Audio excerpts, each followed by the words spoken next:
going to be probably either recorded or live. It'll be early in the morning on Saturday mornings only.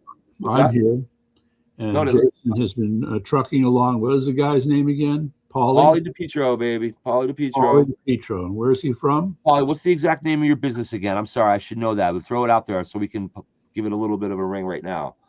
He runs a little auto shop, auto detailing, auto. What do you do to the cars over there? Something great to make them awesome.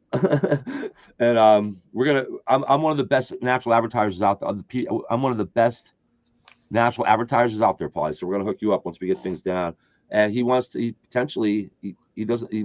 is a good Republican from East Hartford. Has a lot of fans in East Hartford. 20,000 followers over there in the East Hartford area. And the PJ show is basically going to be. Paulie's got his views, I got mine, and we agree most of the time. We're going to bounce back and forth and have some pretty interesting discussions about local politics here in Connecticut. I think it's going to be every Saturday morning, I think. Does he know Joe Visconti? Do you know Joe Visconti, Paulie? Probably not. Oh, New England Undercoating. Thank you. Paulie DePietro of New England Undercoating on Burnside Avenue in East Hartford, Connecticut. Give him a holler. Give him a shout. Mm-hmm. Paulie is a guy that rose from a rocky, just like me, really, a wild, let's call it not rocky, but a wild and rocky past to become a prominent businessman and a very good citizen and patriot here in Connecticut. Mm-hmm. And he is going to be part of the PJ show is going to be part of Common Sense News and Entertainment. So I believe Joe Visconti is also from East Hartford. Joe Visconti is from East Hartford. That's right. And he probably does know Joe. Probably. But Paul's more of a grassroots guy that could probably jump onto the scenes and become mayor of East Hartford if he really wanted to. Maybe I should talk to him to becoming the mayor of East Hartford. That would be one heck of a. I know the people of East Hartford probably both. Am I right, Paulie? On the white, on the blue, and the red, both love Paulie. I think on some level. Powerful guy. Right. And I wouldn't want to arm wrestle him either. Think I could beat you in arm wrestling, Paulie? No, I know. Bad idea. Not a chance. Paulie also was a Rockville High School Ram, right, Paulie? Go Rams. That's where he went to school. We should build a Rockville High School coalition, Paulie, and get Vernon out of the hands of the corrupt Chuck Catania, the Rhino Chuck Catania. I win easily. See, he knows it. He's got the, he's got that chutzpah like Donald Trump has. He does. Okay. But anyway, yeah, he does. He'll tell you what is for, man. Okay.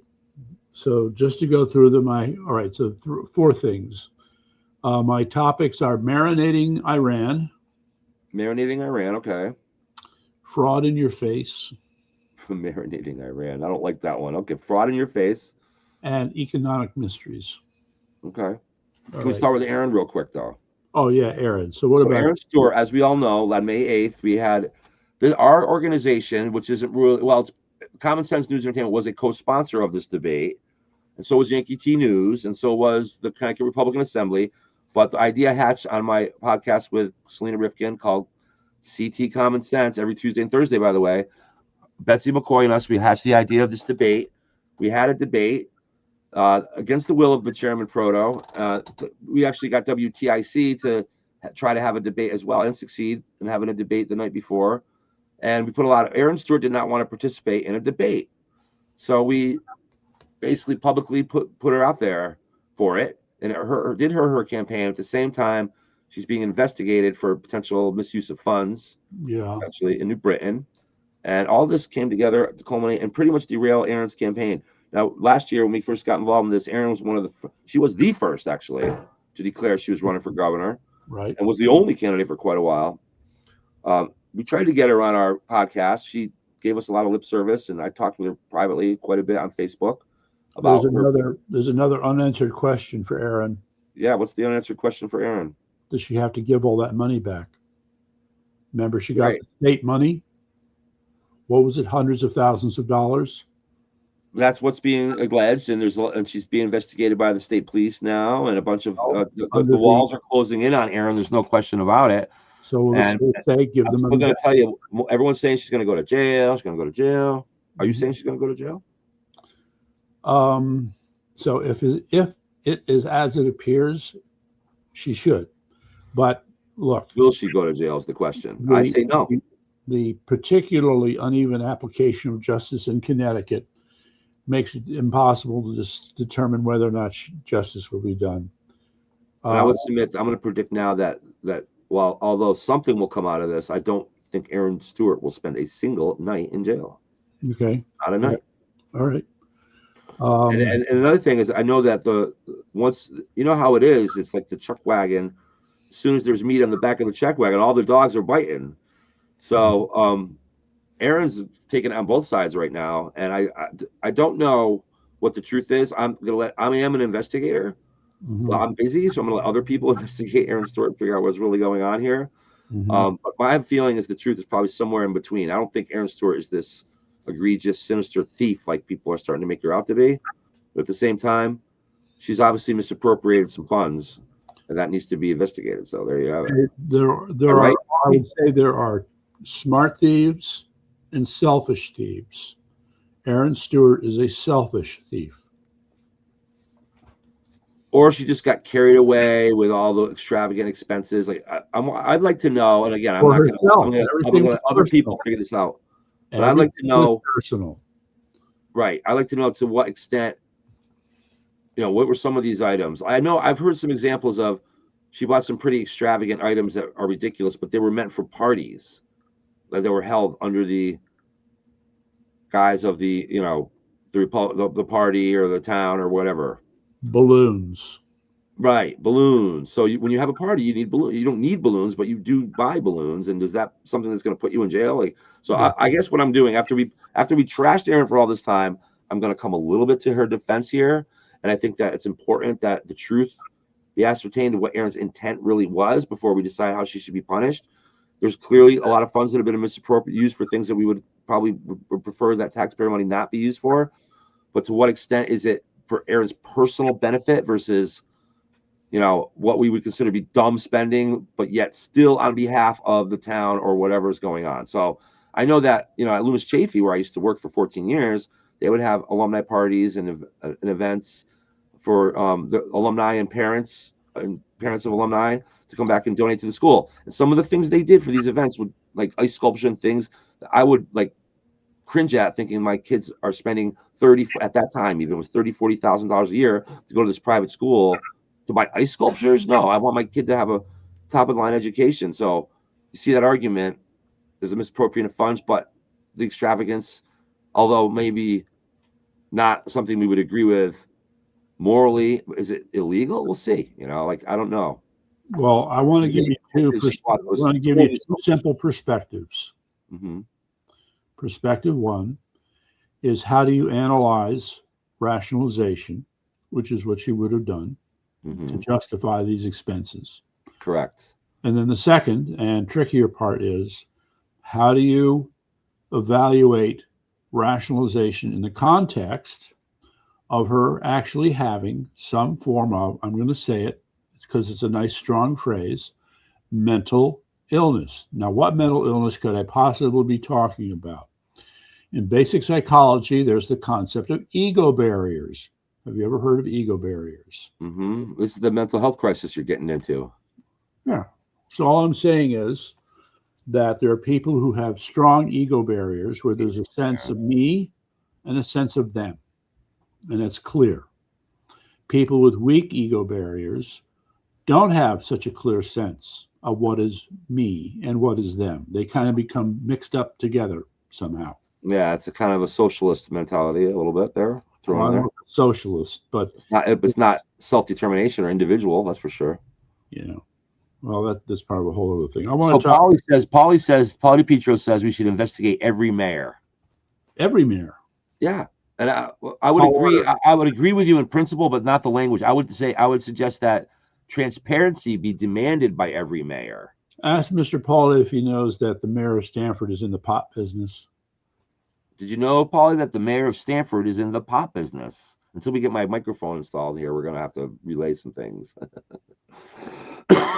So, did you know that the mayor of Waterbury, the former mayor of Waterbury, was prostituting children in his office? How about that? There you go. Well, so yes, Pauly might be onto something. I think to investigate everyone sounds a little harsh, but I think what we should do is demand financial and time transparency. So if you're the mayor, anytime you're on the clock, your every move should be documented publicly, and every dollar that changes hands Right. on a real time basis, not quarterly or whatever. What if people could log on to the town, Polly? What if people could log onto the town website and look at what the town spent that day or the day before, do a calendar search, and every dime that's been spent, and every dime that's come in, and every speech the mayor, and the mayor's whereabouts between the hours of 8 and 5 or whatever when he's on the clock. That raises an interesting question here. I'm going to do a quick search. Sorry, ladies. I got to do a search on this. All right. We all know we talk about this. What did you call it? Ego barriers. Ego barriers. Let's face it. And I'm going to be open and honest about this. Females tend to have more of an ego, of a lesser of an ego barrier sometimes. They get caught up in the aesthetics of, for example, of an event. And these balloons are wonderful. It goes just along perfect with my dress. And all these wall decorations are just perfect. And it's a sort of a, the interior director that existence.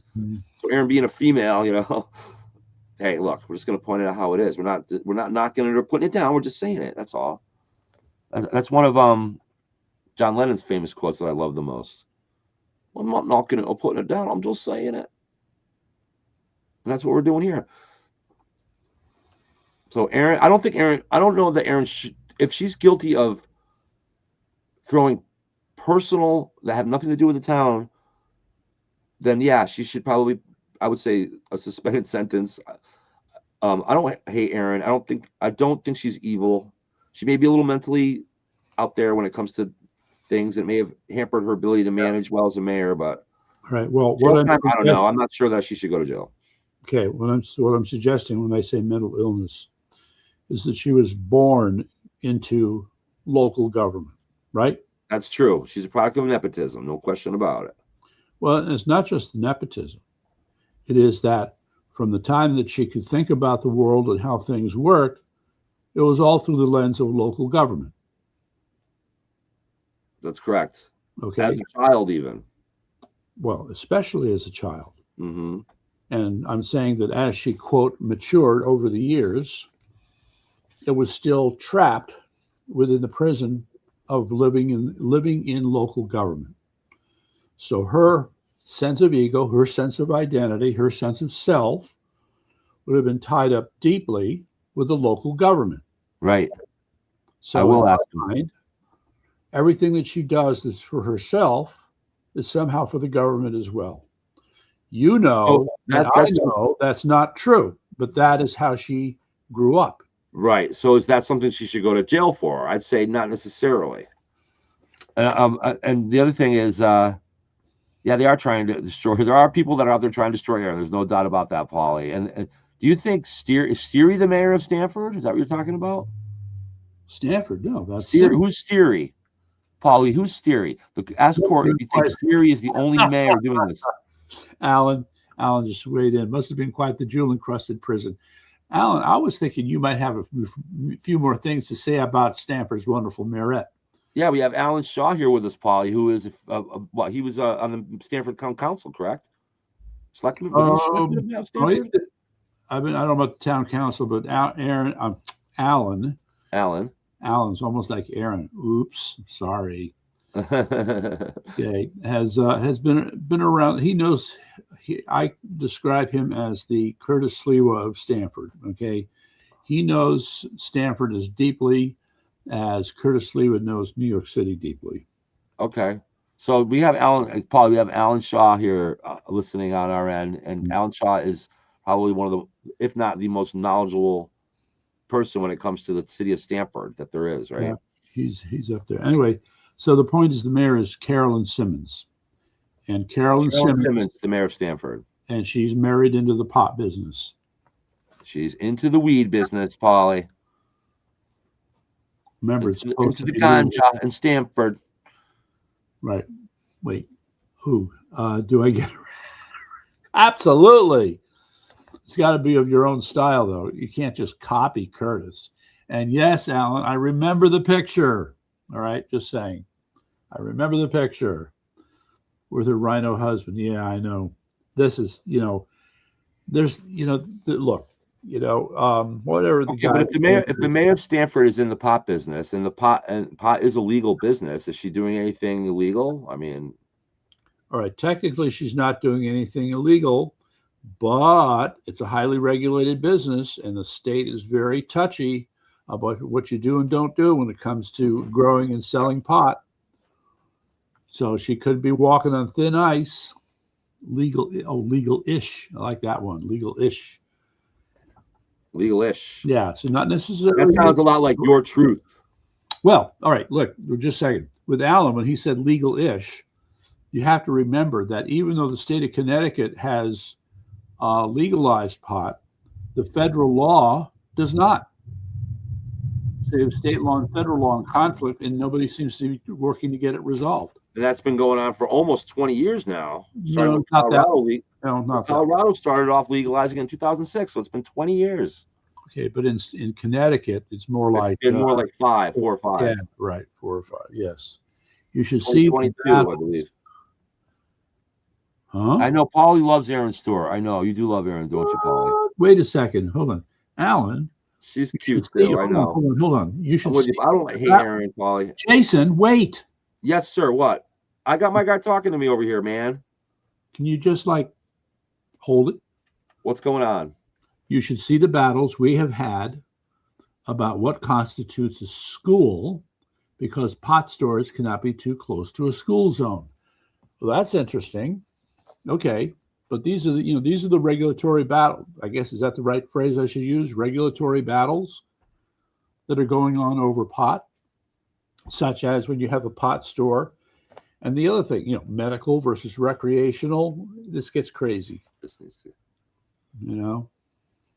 It's insane. Anyway, let's see. Fraud in your face.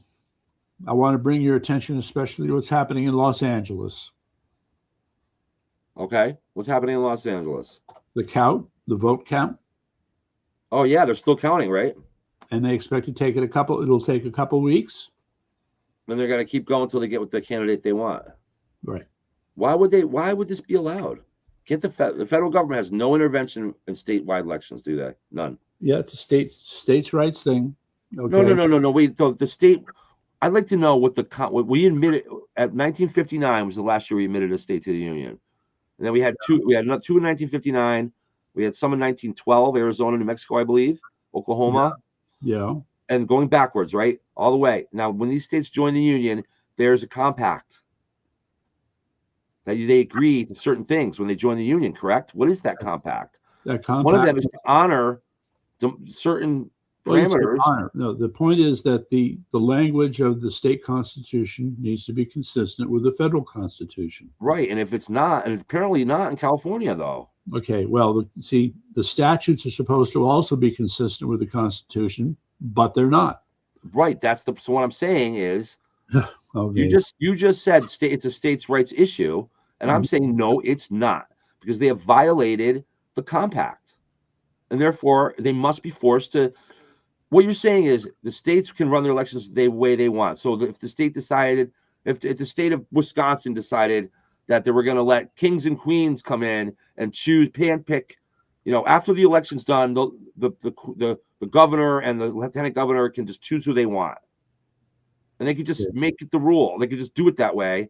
And the general principle is this: the federal government can set a law or a principle, if you will. The state, a more local jurisdiction than the federal one, can decide to have a more stringent version of the federal principle. Right. And then a city could decide to have an even more stringent version than the state. But the opposite is happening. The federal government has set a standard, and the state is setting a less stringent, and the local even less stringent. It's the exact opposite. So in that case, am I not wrong that there is legal recourse? They have violated the pact, and it's time to put an end to it. You can't let states count. Why? What's their premise for continuing to count? The problem is you're going to have to be more specific. You just said what exactly has been violated? They're hand count. How about this? Elections need to be counted and tabulated on the night of the election, and there's a hand count. A recount can be done if it becomes within 0.1% or whatever the standard is. Then a hand count recount can be done. But until then, it must be counted that night. And the help should be brought in to do such a thing. I've watched elections over the years, and that was always what they talked about. When some of these, there's always a few precincts that take a little longer that night, by the way, not 3 days later. And the premise is, oh well, they have to have enough help to come in and count all the votes, and they talk about how important it is that they do it to get it done that night. And that standard apparently has gone awry, and it's time for the federal government to step in and reassert that standard. And I think that's a legal standpoint. It's not legal-ish; it's legal completely. It needs to happen. Okay, there are some. All right. Yeah, exactly, Paulie. Why is it? It's a scam. Florida was done in. Paulie's right. Florida was done in 12 hours. Mm-hmm. Okay, so that's my point. Los Angeles is fraud in your face. And lawsuit. Okay, the only that this is about bad. You know that they're going to make her come out on top when this is over. And by the way, let me just get this other thing out of the way. Alan addressed it. I got to address it. Why would it take 2 weeks anyway? It doesn't have to take 2 weeks. They're making excuses. Okay. Yeah, finding all the ballots. Ballots are missing. Okay. They have to verify the information, whatever it is. They're coming up with something. Yeah. So it's I mean, the process of slow walking it. It's obvious to me that they're looking for ways in which to throw out ballots for Pratt and give more ballots to that other babe and somehow squeeze them out of the process. That's right. They're cheating openly, and they're basically saying to the public, hey, we need 2 weeks to cheat.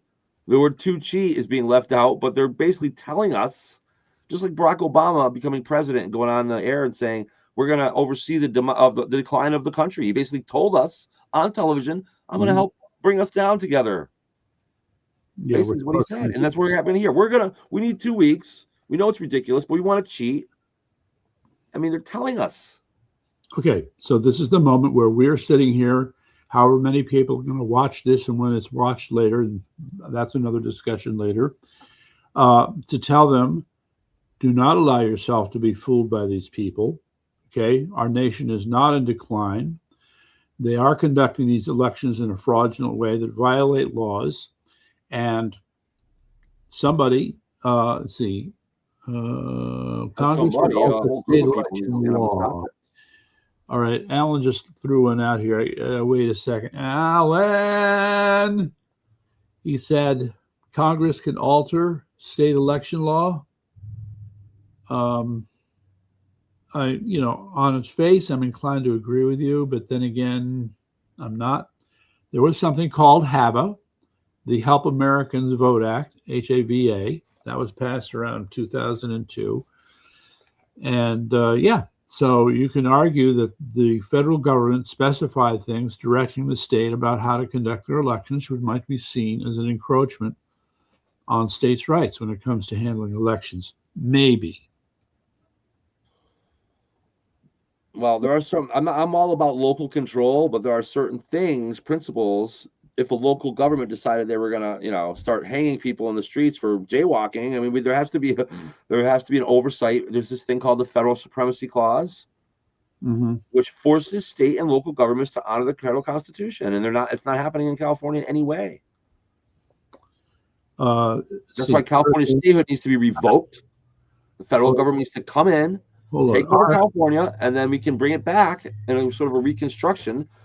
Look, California hasn't seceded from the Union officially, but I think somebody figured out that, well, just openly seceding from the Union will not work because they'll just reel us back in. So let's just operate as if we're an independent nation anyway, without seceding from the Union, and just start screwing our people, and then that will give them more time to destroy people's lives in California before the federal government finally steps in. And it's a brilliant move on their part. But am I wrong? Has California not essentially seceded from the Union without officially doing so? Let's see here. Yes, they have. All right. Okay, so here, just to quote this, this is in the context of what's going on in Los Angeles. So Alan reminds us, he quotes from the Constitution, I believe this is Article 1, Section 4, Clause 1, that says the times, places, and manner of holding elections for senators and representatives shall be prescribed in each state by the legislature thereof. The California legislature, gee, I don't know what rules they've set for time limits on counting for an election. But yeah, no, what you and I are complaining about are the things that need to be done. These are the issues that these legislatures need to take up and pass the relevant laws in the way that we expect. Short of that, they're clearly they're creating the conditions for fraud, such as what we're seeing in front of us now in Los Angeles. So what you're saying is the United States Constitution is, although it's a wonderful document, it didn't cover, and sort of like the bylaws for the corporation that we have drawn up. We're redrawing them because they're not detailed enough, and our Constitution is not detailed enough in dealing with elections, and it allows the states to go rogue legally, and we can't do anything about it. All right, so this kind of gets at the heart of the 10th Amendment, all right? Because again, understand that the founding fathers and the framers understood that when they started ask these questions about, well, what can we legislate, what can we control, where can we pass laws, where does it not make sense to pass laws, they could see clearly that, especially with statutory law, you could start passing a law on every single hair on your head. They couldn't. That's not how government works. It's not how it's supposed to work. You know what I'm starting to smell? People would try to do that. And that's exactly what has happened in the last 200 years. I smell something. What do you smell? I smell a 27. We have 26 amendments to the Constitution, right? Something like that. I smell a 27th Amendment. And what is this 27th Amendment? An election amendment dealing with statewide elections and how they must be conducted, certain standards. That states shall not violate these certain standards of elections, including ballot counted by 6 a.m. the following day. I mean, name 3 or 4 principles that state legislatures must adhere to. States shall not pass laws those states shall pass any law compromising these following principles. Well, here, let me give you another way to attack this. Voter ID can be part of that. Let's see, here is secretary. All right, I'm going to try it this way. Connecticut Secretary of State Oath of Office. Get ready. That may be the oath. Somebody came up with that oath, though. That's not in the. It's not codified. Somebody had. What does that mean? Somebody, of course, had to come up with the oath. Right, but that's somebody arbitrarily came up with that. Maybe we need something codified in our Constitution. Codify the oath.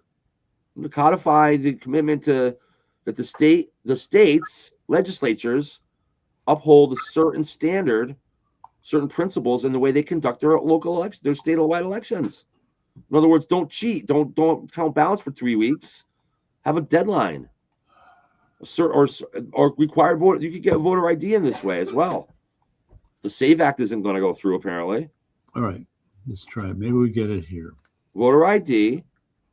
Maybe even our boy Mark Cook would love this. Let's require hand counting. Or not require machine. Manual machine vote tabulation. Not. What are you talking about? How about one of the banning computers use in voting would be part of that amendment? I am in the school that says only hand counting. Only hand counting. Machines. And only machines. Paper ballots only as well. And yes. Okay, so that's something that can be codified in a nice, well-written, legal-ish, Alan, constitutional amendment. That's needed. This is annoying. I can't. All right. I have to do this from memory. The oath of office. Let's see. Wait a second. There are still 2 pending amendments. Here, we're weighing in on a few things here. Congress may at any time by law make or alter such regulations except as to the places of choosing senators. Well, see, now the thing is we have an amendment for changing how senators are elected, right? Well, that took it from the state legislature used to elect the senator, and that took it from that to a popular vote, which, by the way, all right, so that was a bad move. He's citing language here that from the Constitution that was written before the amendment. All right. So now I'm beginning to think there might be a little problem here. Then he says, however, state and local elections are not addressed. So this might be. So this is to your point then. Right. And he says there are still 2 pending amendments. Such an amendment would then become an enumerated matter. Could it be in the challenged? Changing the vote for senator. I think that was, am I not mistaken, was it 1912 when they did that? Did what? They changed the amendment. What was that? It was around 16th Amendment. Right. They changed the Senate vote from state legislatures electing the senators to the popular vote. That was a fundamental progressive Marxist movement, and that was a big mistake, because by taking the states legislatures out of voting for senators, it took the stake for each individual state in the federal process out, and made it more likely for states to be more rogue and independent. No, what it did was it made the elections for senators popularity contests, just like for Congress. Right, and that wasn't meant to be that way. That's correct. But the other part of the problem is that the states were not doing their part to send senators to Congress. They just weren't doing it. I find that hard to believe. Well, there was a problem. Sounds like an excuse. You have a state population, you can't get 2 people to go be senator? Sorry? You have an entire state, and you're telling me that the state just doesn't bother sending the 2 senators to represent? That doesn't make a lot of sense. Yeah, well, I wouldn't even see. So it's the 17th Amendment. It was passed in 1913. There you go. I was off by 1 year. And then during what? The progressive quote unquote movement. He's teasing us with another question. What else happened in 1913? The income tax, Federal Reserve Act. Funny thing is right. That 1912/13 was a disastrous point in our history that people don't get. It opened up the door for socialism in this country in a way that I just to tell you is disgusting. The income tax, for one, which is an evil way of doing. Let me just say, I know somebody who has worked their whole life, never been able to save money, paid their taxes their whole life, hundreds of thousands of dollars in taxes, $100,000 more in taxes, and finally was able to save up about $7,000 for their retirement. That's all they had. And because there was something went wrong on their income tax in 2023 and 24, and they owed a couple $1,000s, so they went and tried to have it worked out, and they finally got it worked out, but the IRS told them they owe $17,000, wouldn't budge on it. So this poor person who has spent their whole life finally building up a lousy $6,000 has now been told they owe $17,000, with the penalties and interest turn what was about a $7,000 thing, literally doubling it. Here's somebody who's never been rich, has never had any real wealth, has been poor and in debt and declared bankruptcy, and has struggled their whole life. And here now they suddenly have a $17,000 income tax bill with no savings, $6,000 in savings that they work for, that the IRS wants. So here's the thing. This person was put on the hardship. They were told they were eligible for what's called the hardship program. Oh, nice. Yeah. What they call the hardship program would have actually forgiven most of the $17,000 owed, which sounds very nice. All right. So they're going to take the man's $6,000 that he saved up. So their hardship program, what they call hardship relief, is taking a very little bit of money. I'm talking $6,000. We're not talking a lot of money. To try to save in retirement for their whole life will be confiscated and stolen, all of it, and left with absolutely nothing in order to forgive this massive $17,000 debt, which, by the way, at least $10,000 of that is just penalties and interest over a very short period of time, 2 years. So this is how they treat taxpayers. I don't think anybody that makes under $100,000 a year should ever pay income tax or even be forced to file anything. Anyway.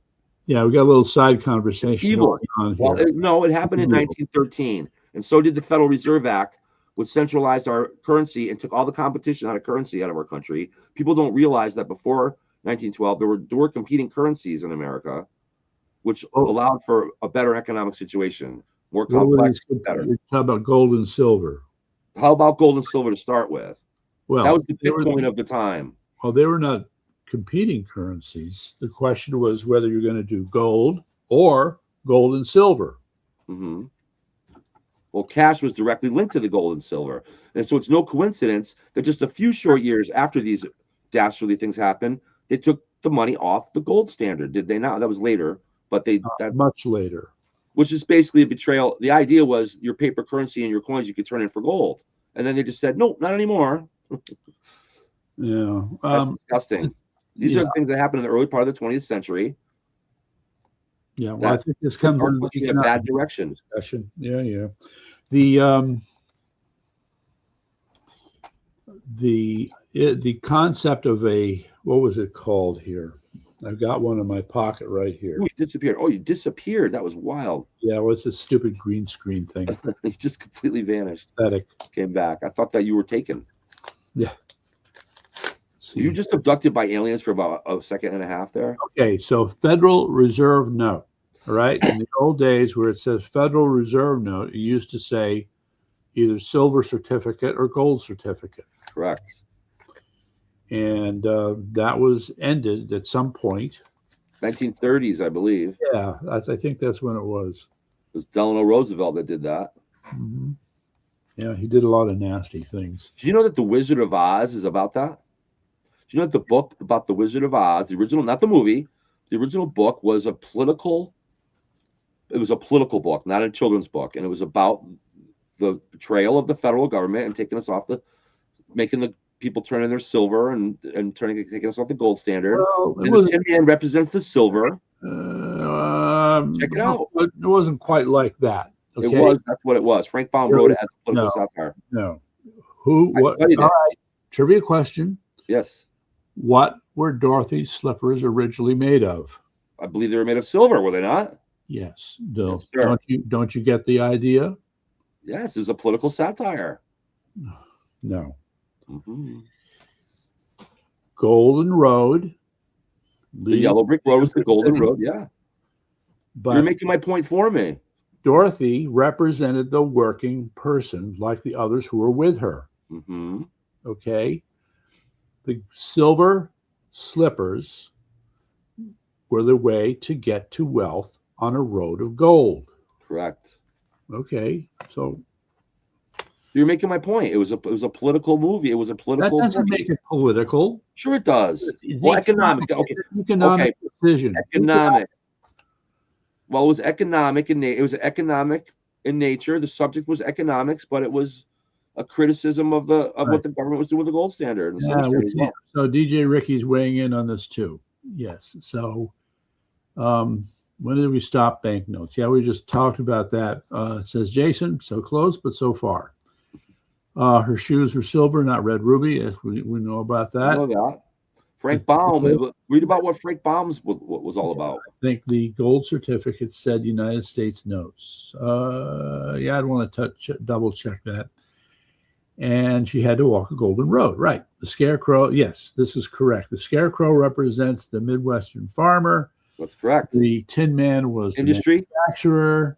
Yeah, but I don't remember what the lion represented. The lion, I think, was the corrupt, the angry, the weak politician, the cowardly politician. The lion is the king, right? It's the government. He's weak and cowardly. Okay, but then at the end of the story, you know what? His courage is restored. It's all a big dream. I don't know. It's all a big dream. That's the movie part of it, but okay. It's an interesting topic. Did you know? Here's another thing I'm going to throw out there. What's that? If you Pink Floyd, Dark Side of the Moon, we're all familiar with that album. Of course. If you play right when the line, if you sit down, correction. Here's your correction. The Cowardly Lion represented William Jennings Bryan, the prominent Democrat and populist politician. There you go. Right. If I only had a brain. Politician, exactly. Yeah. So did you watch the video called The Secret of Oz? No. Okay, well, that's where it's explained. Well, I did more than that. I studied as a unit in my class in college about The Wizard of Oz. We studied it for an entire month almost, a couple of weeks at least. Really? Well, that makes you went to an unusual school then. We studied about Frank Baum and his life and everything. So I know of whence I speak. Yes, well, I'm agreeing with you. But however, if you sit down in your living room and you play the Wizard of Oz movie and you have a stereo with the Dark Side of the Moon with you at the same time. And if you start the very beginning of the album, and everybody should try this, and you hit when the lion roars, the MGM lion in the beginning of the movie, you hit play on your Dark Side of the Moon album, and you watch the two of them together. You turn down the volume on the movie, turn up the volume on the Dark Side of the Moon album, and watch the two together.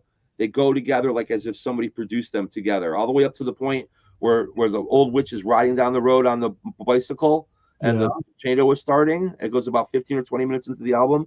Watch them together. You won't believe it. Sounds pretty trippy to me, man. It's very trippy.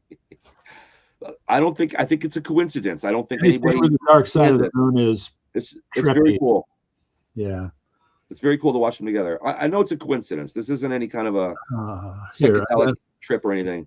It's just a cool coincidence to watch, and it's fun. All right, so DJ Ricky is sharing which is which? Dark Side of the Rainbow. There's a good one. There you go. All right, very good. Somebody probably already did that on YouTube. I guarantee somebody probably already did that on YouTube and put it out there as a video. Right, folks are feeding us all kinds of cool stuff here. Dark Side of the Rainbow. But meantime, DJ Ricky has thrown us Pawns in the Game by William Guy Carr.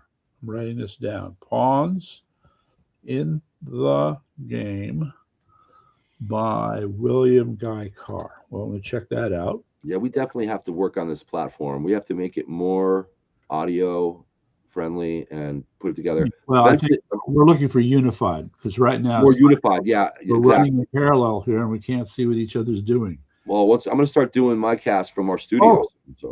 That's interesting. We're going to have a real studio very soon. Hey, let me add to the trippy factor here, okay?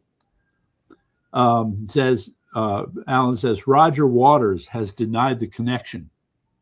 I'm not suggesting there's a connection. It's a pure coincidence. Okay, so but it's still cool as heck, though. Element here. It's still cool. It's still as cool as Cool Runnings, though. It really is. Okay. All right. But I'm not suggesting that Pink Floyd and sat down and tried to do this on purpose. I'm not suggesting that. Mm-hmm. But it is cool. Thing. I mean, on a very simple level. But on the other hand, I don't think I believe it. Even though I love Roger Waters and his music, I don't believe a darn thing the man says. He's a hardcore left-wing fool. Okay. As is Paul McCartney, which breaks my heart. But what about Paul McCartnney? He's a hardcore left-wing fool too. He's smart enough to not to say much publicly, but all right. It's called Shut Up and Sing. Shut Up and Sing. And that goes for you, Bruce Springsteen. That's right. That's right. Cool. By all means. So did you hear that? Against the very people that he sings about to want to help. Oh, good Lord, Court. Okay, well, this is just one more example of how you look at the liberal mind and you're just going, how do they think like this? How do they get, They're missing a chromosome, man. More than just a chromosome, it's missing neurons. A couple screws, a couple, maybe there's a whole brain chamber that's not working in there. Oh, is it PF? That's why I treat most liberals with sympathy, actually. Animals album, Animal Farm Video. What? Animal Farm Video, Pink Floyd cartoon? A guy like Chris Murphy should be in jail. Have you heard of this? Pink Floyd and Animal Farm? What? Pink Floyd and Animal Farm? No, I've not heard this. Okay, we got JK kicking in here, and he's. I know that when it comes to music, Pink Floyd is my sad and depressed music, and the Beatles are my happy and. So, Animal Farm Video with a Pink Floyd cartoon, and there are several versions. All right, we have transcended trippy here. Let me tell you. Well, the internet has blown all this stuff out of the water. I don't know about that. There's a cartoon for everything now. I could probably do a Fleetwood Mac cartoon if I really wanted to. Now with AI too, who knows? Okay, well, I'm going to bring up Eric again if he was inclined, and I think he may not be inclined to these particular subjects, but he is creative enough to put together something that would be unusual in this manner. I can bring it up with him Monday and see if he bites. Yeah, and I gotta buy Eric lunch too, because we gotta talk about how he's gonna help produce our stuff and make it look a lot more like a real newscast than what we're doing here. Okay. I've done a sound for a Pink Coming Floyd your way. tribute a few years ago, and I never really listened to it, just mixed the show. Okay. Well, look, I mean, you think of what, so we're suddenly focusing on how Pink Floyd may have been clever, but we know that when we look at the history of how the Beatles wrote their songs, they were very clever. Of course. They're the first ones that went beyond just the same darn 3 chords that all the bands were using. Well, it's not just that. They were doing strange things with the equipment. One example was back then, it was whatever that tape was, that brown tape on which you would record. Mm-hmm. They would cut it up and splice everything in the weirdest ways. Mm-hmm. Starting with Revolver and Rubber Soul, those 2 albums. I think the boat has just left the harbor, and I don't think there's any chance that we're going to be able to get on this one. But just let me tell you what we have missed. We're going to do a music festival, Court. We got to make that one of our priorities. Another discussion. The Beatles were part of MK Ultra. Part of what? MK Ultra. You don't know about MK Ultra? No. I thought we were going to get through the whole night without you throwing some random pronoun at me to try to figure proper noun for me to figure out. Hey, hold on. If DJ Ricky threw this in, so it's for the record, folks. Everybody who's going to be listening to this later. Yeah, the Beatles were part of MK Ultra. How do I feel about that? The timing would be right. Okay. MK Ultra started in the mid to late 50s. Tell us what MK Ultra is. Tell us what MK Ultra is. So, all right. Everybody else here. Sorry, Revolution number 9. Oh yeah, that's not even a song. What do you mean that's not even a song? Not a song. Why? It's just it's a wild recording, but it's not a song. I don't understand. What's the difference? difference? No singing, there's no melody. Revolution number 9. You're talking about Revolution number 9 here. Number 9 song. Number 9. No. Have you ever listened to the White Album, Court? You must have. Yes. So did you know the difference between Revolution and Revolution number 9? No, apparently I don't. Well, you have to listen to Revolution number 9 here on YouTube when we get off the air. All right. So I get. Do you remember the end of the White Album? There was about a 7-minute recording of just a bunch of. That was Revolution number 9. Yeah. Oh, that must have been where what's her name chimed in. Not a song, but a very interesting recording, but not a song. Okay. All right. And maybe this is their way of making fun of communism. Just block that kick. Block that. All kick. Right. The walrus was Paul. Block that kick. Block that kick. All right. Let's go back to MK Ultra quickly because it's important. Yeah. Tell us about them. We need to know what that's all about to get the context right. Okay. I'm throwing another name here to pile on top of this. His name is Dr. J. Kruse, Kruse. So I'm writing this down. I got to send you this link. I think I remember it was either Alan or Willem who sent me. And then there's MK Naomi. Are you talking about Naomi Wolf? When you say MK Naomi? What? Oh, we're losing us here.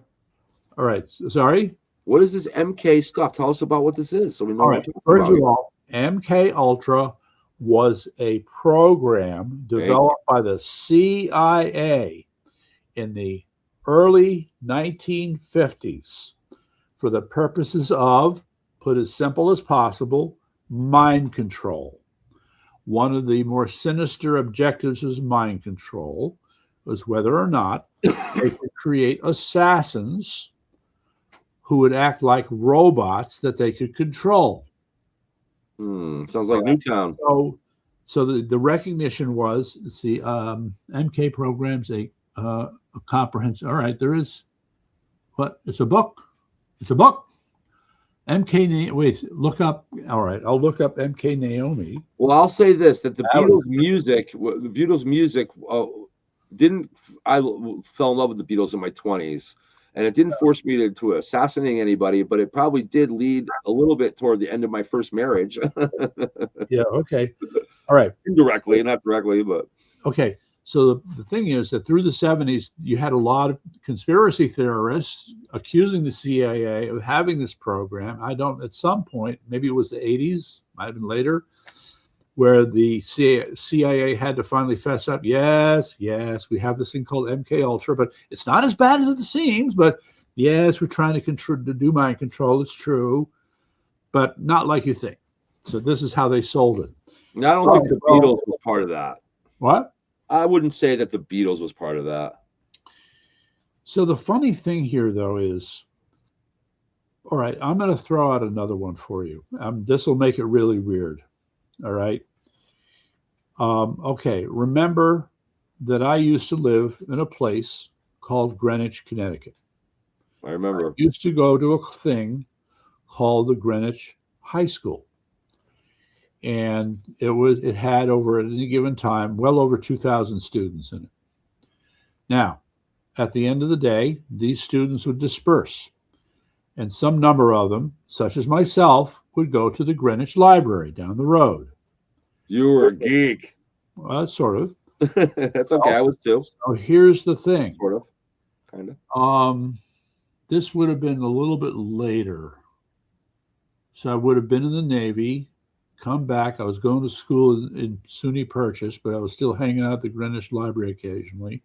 Okay. I remember meeting this guy who had gone to the high school like me, but he had the weirdest stories to tell me. And here's the thing. The story he told me at that time was no different from the stories we began to hear many years later about children who said that when I was a child, I was brought into the MK Ultra program.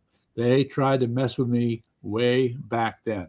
And the part of the problem also is that there was an overlap, apparently, between child trafficking and pedophilia and MK Ultra, which is a whole other thing. Is that true, DJ Ricky? Maybe, but the link between MK Ultra and child trafficking, I think there was something that was like that was going on. But no, I remember this kid telling me all these things, and it was like, dude. I mean, I wasn't ready to look at him and say that he was on drugs, but he might as well have been the way he was. Maybe this is how John Lennon got shot. Okay, of course, so true. Okay, well, is this how John Lennon got shot? Did John Lennon get connected? It's all connected. Did John Lennon get killed as a result of this program, potentially? That's interesting. So, in other words, was Chapman in MK Ultra? It's possible. All right. Timeline fits, that's for sure. Chapman in MK Ultra.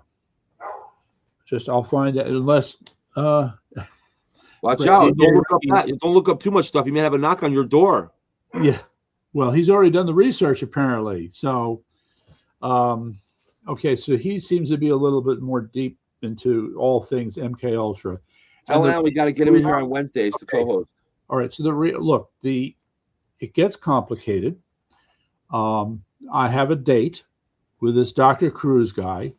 So Dr. Cruz is a neurosurgeon, if I recall correctly.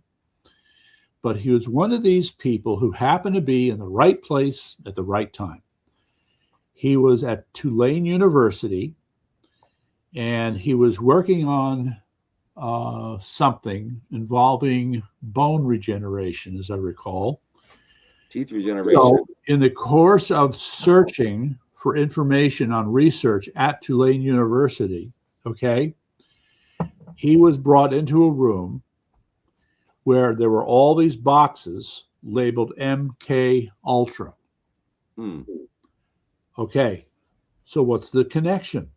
The connection is that Tulane University Medical School had a, quote, secret program where there was this other guy who would have been a professor over Dr. Cruz, who was participating, who was doing his part for the MK Ultra program. Now, there was a moment of embarrassment. I may have the years wrong on this, but I have to fix the timeline. But the point is that MK Ultra was, quote, found out they had to destroy a lot of records, but some things were kept. And guess what? They were kept in the storage room in which Dr. Cruz, as a medical student, went in looking for one thing and he found another. And down the rabbit hole he went, boy. Down the rabbit hole he went with MK Ultra. So you need to find some time. This is, how should I say this? There's a community, okay? Call it the conspiracy theory community. But what's the joke about conspiracy theories? That which was a conspiracy theory 6 months ago is true today. And I would say conspiracy theory is, I'm a conspiracy theorist when it's true. Yes. All right, let's shift. You got a few more. We only got about a few more minutes. You want to shift gears and talk about marinating Iran? Yeah. Here to see what you have in mind. Okay, DJ Rick, we're going to get to this somehow. All right, he had to throw another monkey wrench discussion. Oh God. MK Ultra was based on alien technology from Roswell. Oh no! Look, I'm going to just tell you my position. There are no aliens around Earth, and there never have been. Thank you very much. No, I'm not. No, I believe that there are aliens. Yes. No, there are aliens. They've never been here. Oh, they've been here all. Oh no. Oh yes. I don't agree. You got to show me how to travel the speed of light first. Then I will start to believe. Oh, Alan just weighed in. Iran is going to be a full-scale police action in quotes. Oh wait, marinating is? Oh, okay. Here I did on all this talk. Here, look, I got to bring up the table. Okay, here we go. The Trump table. Okay. All right.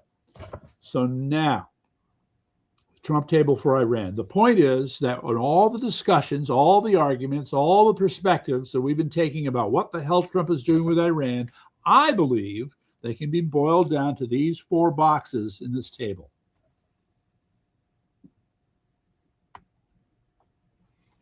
Okay, I agree.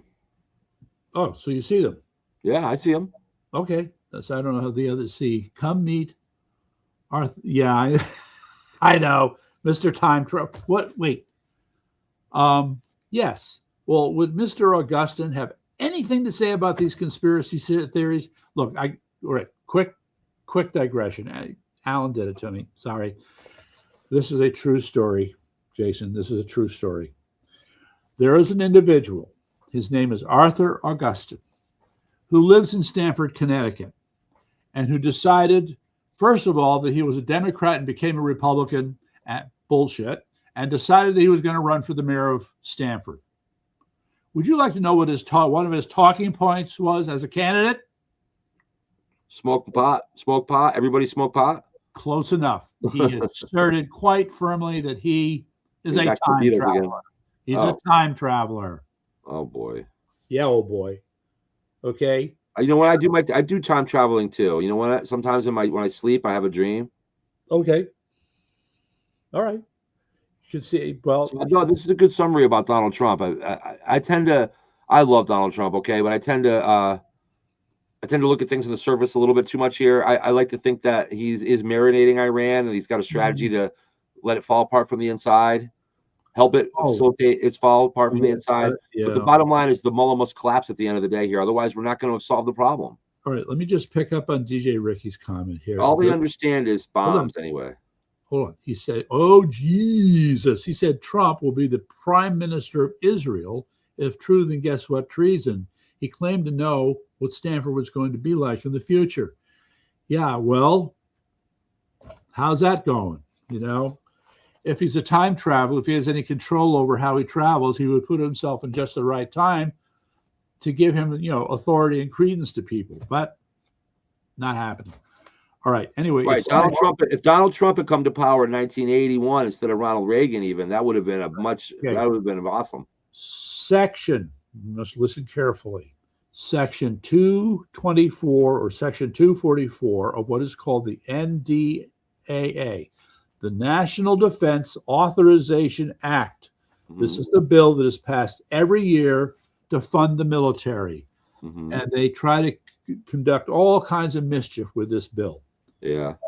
This section calls for, I'm using the term loosely, the integration of U.S. and military forces, the integration. However, The key is But integrating U.S. and Israeli forces, you mean?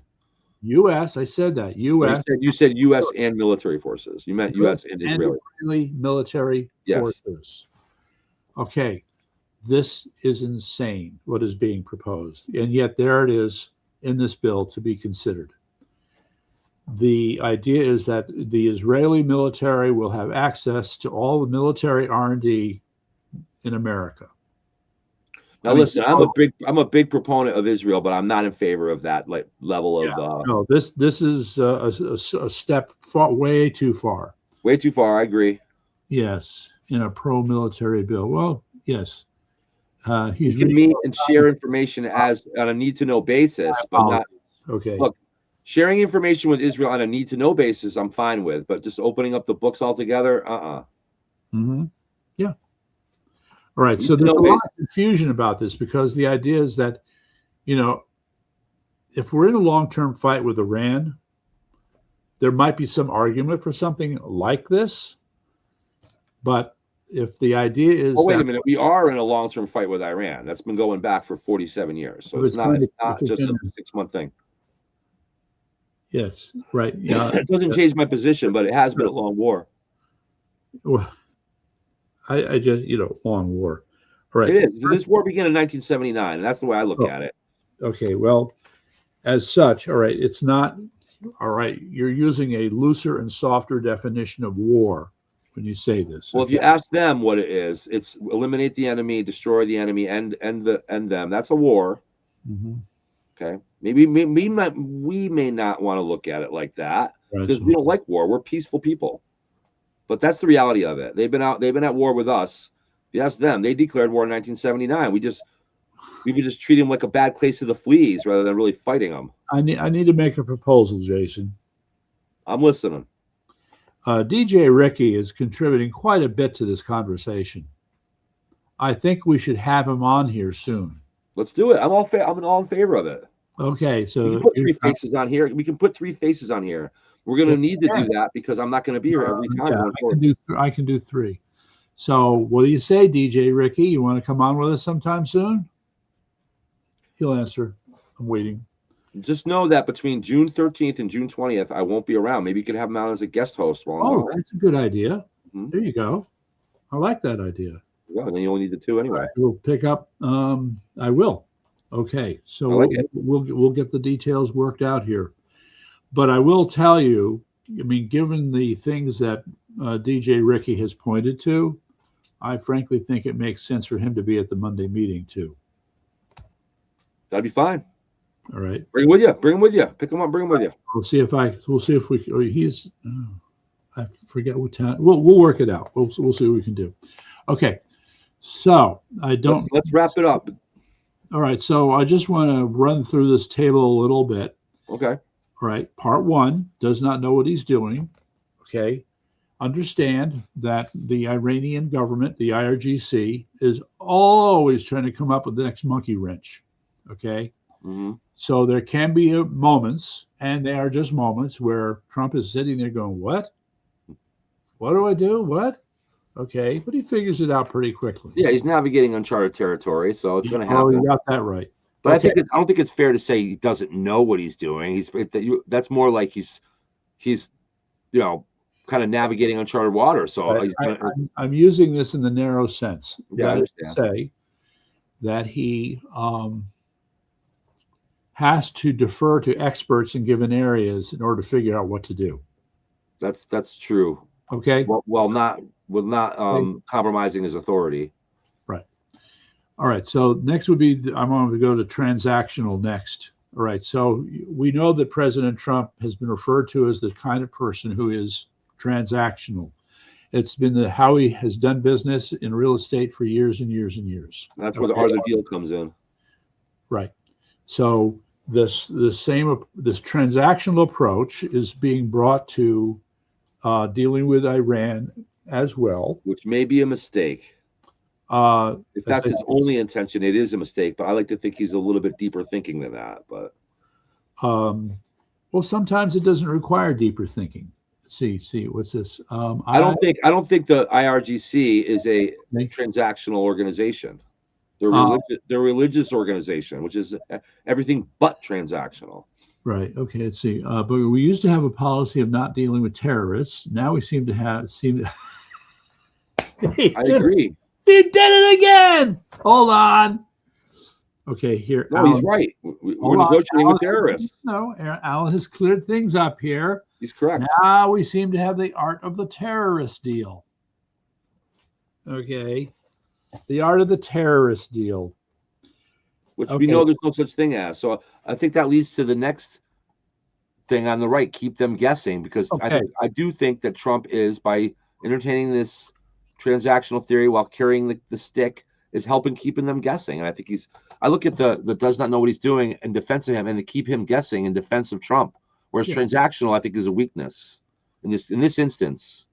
Maybe. So the issue here is, I think the real problem that President Trump is confronting here is that how you negotiate economically business deals is not the same as how you negotiate politically. That's correct. Okay. And so right now, this goes back to the first block. There's an element where he doesn't know what he's doing because he has to learn how to negotiate politically, which can have different objectives. The element of deceit and distrust is much higher in a political environment than an economic one. And he's dealing with look, you just had this stuff about here we go again. Israel and the Hezbollah saying, okay, we'll stop firing each other. Not 2 hours pass without the firing starts up again. And this just goes on and on and on, right? I think, I'm thinking of this just to shift gears for a minute. I think ultimately on CS&E, we want to have during the day, during the week, every day, kind of like Limbaugh did, a 3-hour, and it doesn't necessarily have to be you and me all the time, but either someone hosting it, a 3-hour show like this, but with another phone and people calling in, taking calls. That's what we're going to do. It's going to be a 3-hour every day type of thing eventually. Won't name it. Here, hold on. So this is awesome. And just a heads up, it won't be back until Monday. I have shows all weekend unless the rain takes them out. So remember, DJ Ricky works as the sound guy for some bands, like Rum Runner, right? We got to meet. We got to meet and talk about the music festival we want to do. I really think that's we do. Energy into. All right. Meantime, so Alan said, who Barry Soetoro sent, around a pile of cash. It was bad. But when the Abraham Accords included payments to Palestine, it was somehow different. Okay. All right. Look, hypocrisy is everywhere. I have the Rum Runners on Sunday. Yes. So I just did a quick look at the Rum Runners. Very cool, but maybe very expensive. We'll see. We'll see. All right. With that, I have work to do, so I'm gonna have to wrap it up for tonight. All right. So we did all these things. We touched on everything here. We touched on everything. It was a good show. Absolutely. Right. Okay. And once again, we apologize to those of you who have a little trouble hearing because of the way we're doing it on the Facebook end of it. But we are working on that. I promise. I just bought, like I say, $800 camera with a built-in microphone, and we're having our guy Sam Montville up here. He's our engineer. He's going to come up here and get things set up for me. So we're going to have a much better presentation in the very near future here in this room. So with that, I just want to say goodbye to everybody. You're on Facebook. Thanks for watching. We'll see you again soon. It is, once again, Thursday, June the 4th, 2026, Common Sense News Entertainment. Good night, everybody. God bless Connecticut. God bless you. Wait. You almost forgot. What'd I forget? Remember, it's always Yankee News. I'm sorry. No, it's always about the state versus the family. Oh, right. It is. That is, if you look at all the issues, and why I say this every night is because if you look at all the issues, and from the point of view of the nasty elites, that's the way that they look at it. It's the battle between the state and the family. Good night, everybody. See you soon. All right.